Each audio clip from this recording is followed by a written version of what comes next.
இன்னம்பர்னு ஒரு ஆலயம். சிவபெருமானுக்கு என்ன பேர் தெரியுங்களா? எழுத்தறிநாதர். கணக்கு எழுதி வைப்பாராம். எதை? தொழுது தூமலர் தூவி துதித்து நின்று அழுது காமுற்று அரற்றுகின்றாரையும். உண்மையா யாரெல்லாம் வந்து வணங்கி அழுகிறார்களோ, அழுது புலம்புகிறார்களோ அவர்களையும், பேருக்கு கோயிலுக்கு வந்தோங்கிற பேரில், பேச்சை கேட்க வந்தோங்கிற பேரில் சும்மா உட்காந்து நேரத்தை கடத்திக்கிட்டு இருக்கிறவங்களையும் எழுதி வைக்கிறாராம்.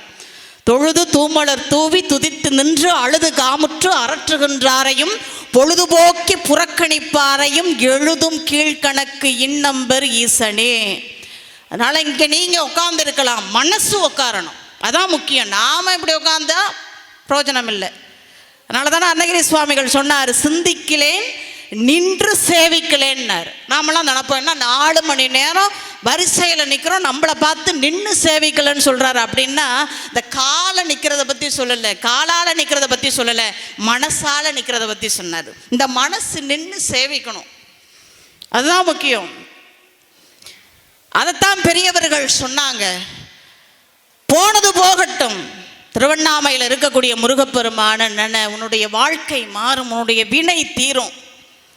ஆனால் அப்பவும் அவர் கேட்கலையே. படிச்சிருக்கோம்ல, கேட்குமா அறிவு? அதே போல வாழ்ந்தார். ஆனால் அந்த நல்ல தவப்பயன் கூடும் வேளை வந்தது. இவர் போய் பெரியவர்களை எல்லாம், பொருள் உள்ளவர்களை எல்லாம் போய் பாடி பரிசா பரத்தையர் வசம் கொடுத்தாரு. பரத்தையர்கள் அவங்களுக்கு என்ன கொடுத்தாரு? அவங்களுக்கு என்ன கொடுத்தாருன்னா தொழு நோயை கொடுத்தாங்க. நோயால் பீடிக்கப்பட்ட சில நோய் பாருங்களேன், நாமளாம் சொன்னாதான் தெரியும் சில நோய்.